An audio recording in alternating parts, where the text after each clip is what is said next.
Hello friends, हमने शुरू किया है लूसेंट सामान्य ज्ञान की बुक को। इसमें हमने हिस्ट्री पोर्शन को शुरू किया है। आज हमारी 3rd वीडियो है। आज हमारा टॉपिक है प्रागैतिहासिक काल। इतिहास का विभाजन प्रागइतिहास या प्राक इतिहास, प्री हिस्ट्री, आदि हिस्ट्री, प्रोटो हिस्ट्री व इतिहास हिस्ट्री 3 भागों में किया गया है। जिस काल में मनुष्य ने घटनाओं का कोई लिखित विवरण उद्धृत नहीं किया उसे प्रागैतिहासिक काल कहा जाता है। जिस काल का कोई लिखित साक्ष्य नहीं है, विवरण नहीं है, उसे कहा जाता है प्रागैतिहासिक काल। और आद्य ऐतिहासिक काल उस काल को कहते हैं जिस काल में लिखन कला के लिए प्रचलन के बाद उपबंध लेख पढ़े नहीं जा सके। आद्य ऐतिहासिक काल वह समय था जिसमें लेखन कला का तो प्रचलन था, लेकिन उसके बाद भी जो उसमें उपलब्ध लेख थे वो पढ़े नहीं जा सके किसी कारणवश, या तो लिपि की वजह से या फिर वो थे ही नहीं। मानव विकास के उस काल को इतिहास कहा जाता है जिसका विवरण लिखित रूप से है। इतिहास कहा जाता है जो विवरण लिखित है और पढ़ा भी गया है। ज्ञानी मानव होमो सेपियंस जिसे कहा जाता है का प्रवेश इस धरती पर आज से लगभग 30 या 40 हजार वर्ष पूर्व हुआ था। होमो सेपियंस कब आया था धरती पर, तो ये माना जाता है लगभग 30 या 40 हजार वर्ष पहले। पूर्व पाषाण युग या पूरा पाषाण काल, इसे ही कहा जाता है पूर्व पाषाण युग या पूरा पाषाण काल के मानव की जीविका का मुख्य आधार क्या था, तो ये था शिकार। शिकार पूरा पाषाण काल में आदि मानव के मनोरंजन का भी एक साधन था। ये इनका मनोरंजन का भी साधन था और एक जीविका का भी मुख्य पहलू था। नेक्स्ट है आग का आविष्कार। यहाँ से भी क्वेश्चन आता है। पूरा पाषाण काल में आग का आविष्कार हुआ पूरा पाषाण काल में, और पहिए का जो आविष्कार हुआ वो हुआ था नव पाषाण काल में। पहिए का आविष्कार नव पाषाण काल में, आग का आविष्कार पूरा पाषाण काल में। मनुष्य में स्थायी निवास की प्रवृत्ति नव पाषाण काल में हुई तथा उसने सबसे पहले कुत्ते को पालतू बनाया। ये भी क्वेश्चन कई बार एग्जाम में पूछा गया है कि नव पाषाण काल में स्थायी निवास की प्रवृत्ति हुई और सबसे पहले मानव ने किसे अपना पालतू पशु बनाया, तो सबसे पहले बनाया था कुत्ते को। मनुष्य ने सर्वप्रथम तांबा धातु का प्रयोग किया। ये भी क्वेश्चन आता है। यहीं से कितने सारे क्वेश्चंस ऐसे कलेक्ट हो गए हैं जो कि एग्जाम्स में पूछे जाते हैं। सर्वप्रथम तांबे का प्रयोग किया तथा उसके द्वारा बनाया जाने वाला प्रथम औजार था कुल्हाड़ी। कौन सा औजार बनाया उसने? पहले कुल्हाड़ी को बनाया। कृषि का आविष्कार नव पाषाण काल में हुआ। कृषि कब करने लगा मानव, तो ये करने लगा था नव पाषाण काल में। प्रागैतिहासिक अन्न उत्पादन स्थल मेहरगढ़ पश्चिम बलूचिस्तान में अवस्थित है। अन्न उत्पादक स्थल जो मिला था वो था मेहरगढ़ में, पश्चिमी बलूचिस्तान में है ये। कृषि के लिए अपनाई गई सबसे प्राचीन फसल कौन सी थी, तो ये थी गेहूं। पहली फसल थी जो बोई गई थी गेहूं एवं जौ। दो थी, गेहूं पहले और जौ। लेकिन मानव द्वारा सर्वप्रथम प्रयुक्त अनाज जो था, सबसे पहले उसने अनाज जो प्रयोग में लाया वो था चावल। कृषि का प्रथम उदाहरण कहाँ से प्राप्त होता है, तो ये मिलता है मेहरगढ़ से, जो कहाँ है? पश्चिम बलूचिस्तान में। कोल्डिहवा का संबंध चावल के प्राचीनतम साक्ष्य से है। जो चावल के प्राचीनतम साक्ष्य हमें मिले हैं वो कहाँ से मिलते हैं? कोल्डिहवा से। भारत में पूर्व प्रस्तर युग के अधिकांश औजार स्फटिक के हैं। स्फटिक एक पत्थर होता है, उसके बने थे। रॉबर्ट ब्रूस फुट पहले व्यक्ति थे जिन्होंने 1863 में भारत में पूरा पाषाणकालीन औजारों की खोज की थी। किसने की थी? Robert Bruce foot. पलावरम नामक स्थान पर प्रथम भारतीय पूरा पाषाण कलाकृति की खोज की गई। कौन सी जगह पे? पलावरम जगह है ये जहाँ पे भारतीय पूरा पाषाण कलाकृति की खोज की गई। भारत में मध्य पाषाण काल के विषय में जानकारी सर्वप्रथम 1867 ईस्वी में हुई, जब CL कार्लाइल ने विंध्य क्षेत्र में लघु पाषाणोपकरण खोज निकाले थे। भारत में मानव अस्थिपिंजर मध्य पाषाण काल से ही सर्वप्रथम प्राप्त होने लगता है। भारत में नवपाषाणकालीन सभ्यता का आरंभ ईसा पूर्व 4000 के लगभग हुआ था। भारत का सबसे प्राचीन नगर मोहनजोदड़ो था। ये भी आता है क्वेश्चन सिंधी भाषा में, जिसका अर्थ है मृतकों का टिल्ला। ये भी क्वेश्चन कई बार एग्जाम्स में पूछा जाता है। TGT कमीशन या फिर टैट वगैरह में ऐसे क्वेश्चन क्लैरिकल में पूछ लिए जाते हैं। असम का श्वेतभ्रू गिवन भारत में पाया जाने वाला एकमात्र मानवाव कपि है। एक बंदर है ये। इनाम गांव ताम्र पाषाण युग की एक बड़ी बस्ती है। कौन सी? इनाम गांव। इसका संबंध जोरवे संस्कृति से है।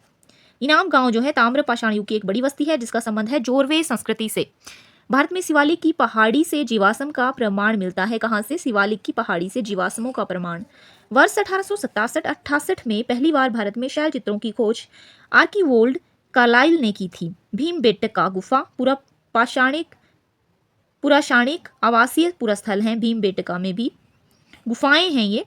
यह आदि मानव द्वारा बनाए गए शैल चित्रों और शैलाश्रयों के लिए प्रसिद्ध हैं। इन चित्रों को पूर्वपाषाण काल से मध्यपाषाण काल के समय का माना जाता है। ये चित्र भारतीय उपमहाद्वीप में मानव जीवन के प्राचीनतम चिन्ह हैं। यह मध्य प्रदेश के रायसेन जिले में स्थित है। इसकी खोज वर्ष 1957-58 में डॉक्टर विष्णु श्रीधर बाकणकर ने की थी। भीमबेटका क्षेत्र को भारतीय पुरातत्व सर्वेक्षण भोपाल मंडल ने अगस्त 1990 में राष्ट्रीय महत्व का स्थल जो है वो घोषित कर दिया है। इसके बाद जुलाई 2003 में यूनेस्को ने इसे वर्ल्ड हेरिटेज साइट घोषित कर दिया, विश्व धरोहर स्थल घोषित कर दिया है। भारत में मनुष्य संबंधी सबसे पहला प्रमाण नर्मदा घाटी में मिला था। मानव की सबसे पहली मानव मनुष्य के संबंधी जो पहला प्रमाण मानव का मिला था वो मिला था नर्मदा घाटी में। भारतीय नागरिक सेवा के अधिकारी रिजले प्रथम व्यक्ति थे जिन्होंने प्रथम बार वैज्ञानिक आधार पर भारत की जनसंख्या का प्रजातीय विभेदीकरण किया है। यहाँ पे हमसे छोटा सा टॉपिक छूट गया था। एक तरफ संस्कृति है और वहां से मिले हुए बर्तन। मालवा से काला तथा लाल। मालवा के संस्कृति के जो बर्तन थे वो थे काले और लाल। बुर्जहोम के धूसर थे। जोखे संस्कृति के थे लाल, शायद ये जोरवे संस्कृति हो। और नवपाषाण के थे चमकीले धूसर। पूर्वी नवपाषाण के थे भूरे और लाल। दक्षिणी नवपाषाण के चमकीले और धूसर। नेक्स्ट हमारा टॉपिक शुरू होता है सिंधु सभ्यता।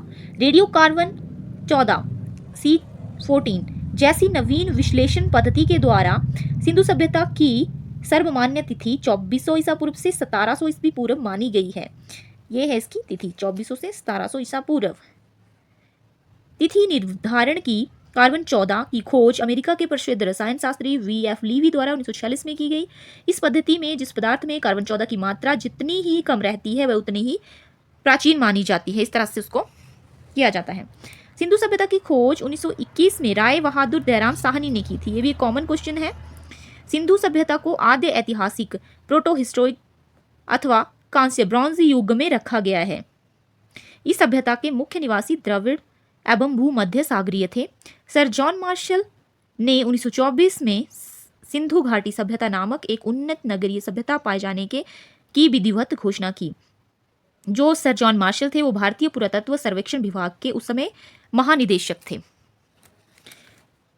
सिंधु सभ्यता के सर्वाधिक पश्चिमी पुरास्थल दाशक नदी के किनारे स्थित सुतकांगेडोर।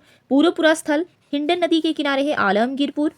उत्तरी पुरास्थल चिनाब नदी के तट पर है अखनूर के निकट मांदा, ये जम्मू कश्मीर में है। वो दक्षिणी पुरास्थल गोदावरी नदी के तट पर है दाइमाबाद। इसमें बताया गया है कि जो पश्चिमी किनारे पर है स्थल, सिंधु सभ्यता का पश्चिमी स्थल है वो सुतकांगेडोर है। पूर्वी स्थल है वो आलमगीरपुर है। और जो आपका उत्तरी स्थल है वो मांदा है, मांडा भी से कहा जाता है। और जो दक्षिणी पुरास्थल है वो है दाइमाबाद। ये हैं आपके, इस तरह से आप दिशाएं बनाकर इनको भी याद कर सकते हैं कि पूर्व की तरह ये, पश्चिम की तरफ ये और उत्तर और दक्षिण की तरफ ये। सिंधु सभ्यता या सैंधव सभ्यता नगरीय सभ्यता थी। ये तो कॉमन ही क्वेश्चन है, कई बार टैट वगैरह में ये पूछा जा सकता है। सैंधव सभ्यता से प्राप्त परिपक्व अवस्था वाले स्थलों में केवल 6 को ही बड़े नगरों की संज्ञा दी गई है। तो ये कौन कौन से हैं? मोहनजोदड़ो, हड़प्पा, गणवारीवाला, राखीगढ़ी, धौलावीरा और कालीवंगन। धौलावीरा भारत में सिंधु घाटी सभ्यता की पहली साइट है जिसे यूनेस्को ने 2021 में विश्व विरासत स्थल की सूची में शामिल किया है। धौलावीरा को रखा गया है विश्व विरासत स्थल 2021 में। स्वतंत्रता प्राप्ति पश्चात हड़प्पा संस्कृति के सर्वाधिक स्थल गुजरात में खोजे गए हैं। कहाँ पे? गुजरात में। सिंधु घाटी सभ्यता का सबसे बड़ा स्थल है मोहनजोदड़ो, जबकि भारत में इसका सबसे बड़ा स्थल राखीगढ़ी है। सिंधु घाटी सभ्यता का सबसे बड़ा स्थल मोहनजोदड़ो है, जबकि भारत में इसका सबसे बड़ा स्थल राखीगढ़ी है। भारत में जो इसकी साइट्स हैं वो उनमें से सबसे बड़ी है राखीगढ़ी। और ऐसे मोहनजोदड़ो जो कि पाकिस्तान की हैं जगह, जो हरियाणा के हिसार जिला में है। राखीगढ़ी है हरियाणा के हिसार जिला में। इसकी खोज की थी 1963 में सूरज भान ने। लोथल एवं सुतकोतड़ा सिंधु सभ्यता का बंदरगाह। ये 2 बंदरगाह थे उस समय, लोथल और सुतकोतड़ा। जुते हुए खेत और नकासीदार ईंटों के प्रयोग का साक्ष्य कालीवंगन से हमें मिले हैं। जुते हुए खेत और नकासीदार ईंटें कहाँ से मिली हैं? तो कालीवंगन से मिली हैं। मोहनजोदड़ो से प्राप्त स्नानागार संभवतः सैंधव सभ्यता की सबसे बड़ी इमारत थी। जो मोहनजोदड़ो की सबसे बड़ी इमारत थी वो कौन सी थी? तो स्नानागार, ग्रेट वॉथ, जिसके मध्य स्थित स्नान कुंड 11.88 मीटर लंबा, 7.01 मीटर चौड़ा और 2.43 मीटर गहरा था। अग्निकुंड यज्ञवेदी जिसे कहा गया, लोथल एवं कालीवंगा से प्राप्त हुए हैं। कहाँ से मिली हैं? कालीवंगन और लोथल से अग्निकुंड या वेदियां, यज्ञवेदियां। मोहनजोदड़ो से प्राप्त एक शील पर 3 मुख वाले देवता की मूर्ति मिली है। तो 3 मुख वाले देवता की मूर्ति कहाँ से मिली है? मोहनजोदड़ा से, जिसे पशुपतिनाथ भी कहा गया। उनके चारों ओर हाथी, गेंडा, चीता और भैंसा विराजमान है। मोहनजोदड़ो से नर्तकी की एक कांस्य मूर्ति भी मिली है। हड़प्पा की मोहरों पर सबसे अधिक एक श्रृंगी पशु का अंकन मिलता है। यहाँ से प्राप्त एक आयताकार मोहर में स्त्री के गर्भ से निकलता पौधा भी दिखाया गया है। मनके बनाने के कारखाने मिले हैं लोथल और चहुंदड़ो से। कहाँ से? लोथल और चहुंदड़ो से। सिंधु सभ्यता की लिपि भाव चित्रात्मक है, जिसमें चित्र ही दिए गए हैं अधिकतर। यह लिपि दाईं से बाईं ओर लिखी जाती है। जब अभिलेख एक से अधिक पंक्तियों का होता है तो पहली पंक्ति दाईं से बाईं ओर और दूसरी बाईं से दाईं ओर लिखी जाती है। एक दाईं से बाईं और अगली लाइन में बाईं से दाईं, दाईं से बाईं और बाईं से दाईं ऐसे लिखी जाती है। लेखन कला की उचित प्रणाली विकसित करने वाली पहली सभ्यता सुमेरिया की सभ्यता है। लेखन कला की उचित प्रणाली को विकसित किया था किसने? सुमेरिया की सभ्यता को। सिंधु सभ्यता के लोगों ने नगरों तथा घरों के विन्यास के लिए ग्रिड पद्धति अपनाई थी। ये भी क्वेश्चन आता है, नगरों तथा घरों के विन्यास के लिए किस चीज की, कौन सी पद्धति अपनाई थी सिंधु घाटी के लोगों ने? तो ये ग्रिड पद्धति जिसे कहा गया है। नेक्स्ट एक टेबल दिया गया है सिंधु सभ्यता के प्रमुख स्थल और नदियां किस नदी के किनारे हैं और उत्खननकर्ता के बारे में बताया गया है और वर्तमान ये कहाँ पे स्थित है ये बताया गया है। पहला आता है हड़प्पा, जो कि रावी नदी के किनारे है। पाकिस्तान के पंजाब प्रांत का साहिवाल जिला यहाँ ये पड़ता है पाकिस्तान में। दयाराम साहनी ने माधो स्वरूप वत्स और व्हीलर ने इसकी खोज की थी। तो दयाराम साहनी ने 1921 में की, माधो स्वरूप वत्स ने 1926 में और व्हीलर ने 1940 में की। दूसरा है मोहनजोदड़ो, जो सिंधु नदी के किनारे है, पाकिस्तान के सिंध प्रांत का लरकाना जिला। और उत्खनन करता है रखाल दास बनर्जी 1922 में, मैके ने 1927 में की और व्हीलर ने 1930 में। नेक्स्ट है चहुंदड़ो। चहुंदड़ो है सिंधु नदी के किनारे, सिंध प्रांत, नवाबशाह जिला, पाकिस्तान में पड़ता है ये। और उत्खनन करता है NG मजूमदार 1931 और मैके 1925। नेक्स्ट है कालीवंगन, जो कि घग्गर नदी के किनारे है, राजस्थान का हनुमानगढ़ जिला। अमलानंद घोष ने इसकी खुदाई की थी 1951 में, BV लाल एवं VK थापर ने 1961 में की थी। नेक्स्ट है कोट दीजी, जो कि सिंधु नदी के किनारे है, सिंध प्रांत का खैरपुर स्थान। अफजल अहमद ने इसकी खुदाई की 1953 में।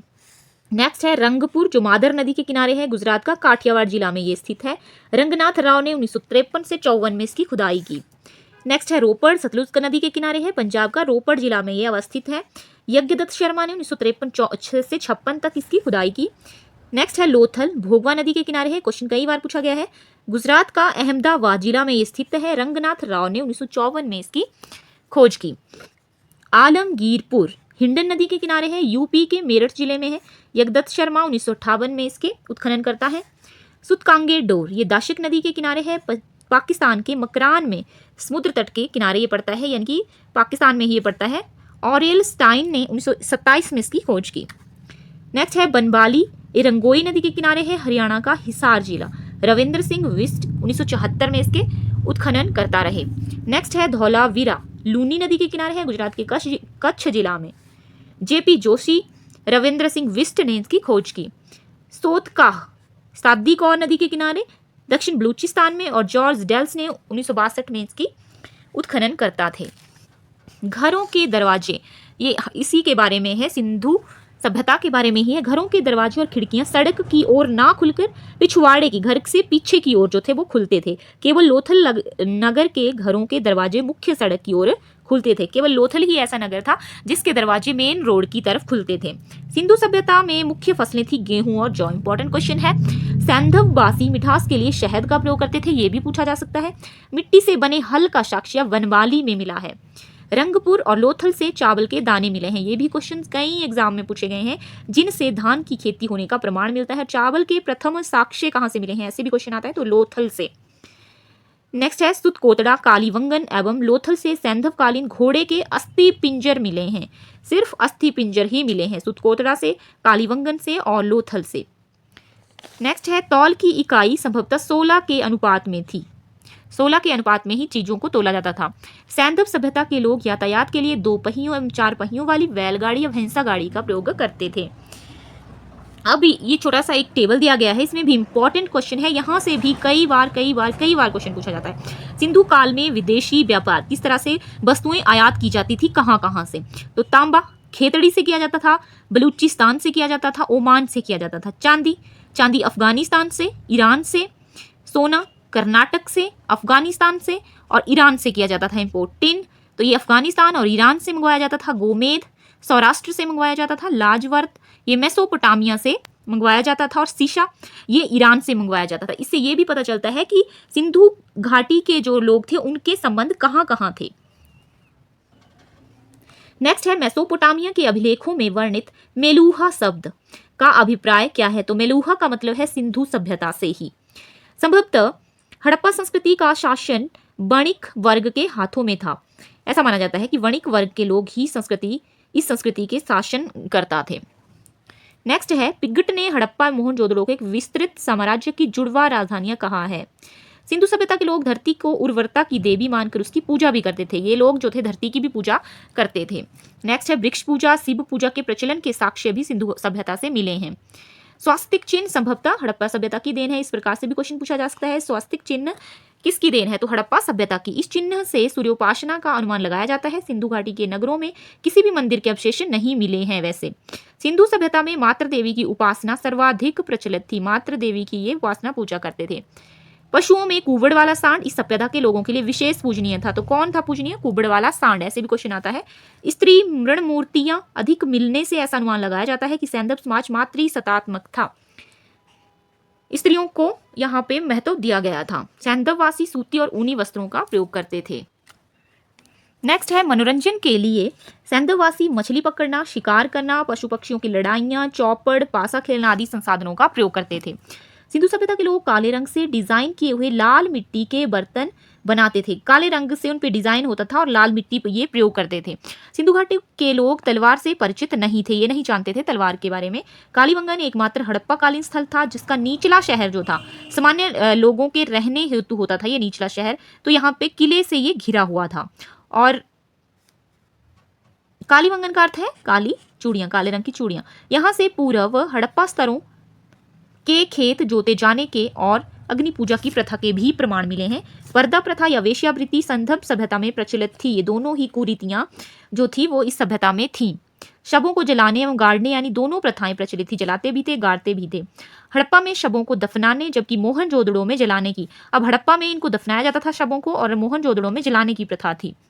लोथल एवं कालीबंगा में युगम समाधियां भी मिली हैं। लोथल और कालीबंगा में सैंधव सभ्यता के विनाश का संभवतः सबसे प्रभावी कारण ही बाढ़ था। यही माना जाता है कि सैंधव सभ्यता के अंत का कारण जो थी वहां पे आने वाली बाढ़ वगैरह थी। आग में पकी हुई मिट्टी को ये टेराकोटा कहते हैं। आता है क्वेश्चन टेराकोटा क्या है? तो आग में पकी हुई मिट्टी। नेक्स्ट टॉपिक हमारा आता है वैदिक सभ्यता। इसमें हम पढ़ेंगे वैदिक काल का विभाजन, ऋग्वैदिक काल और उत्तर वैदिक काल। तो इसे हम कंटिन्यू करेंगे नेक्स्ट वीडियो में।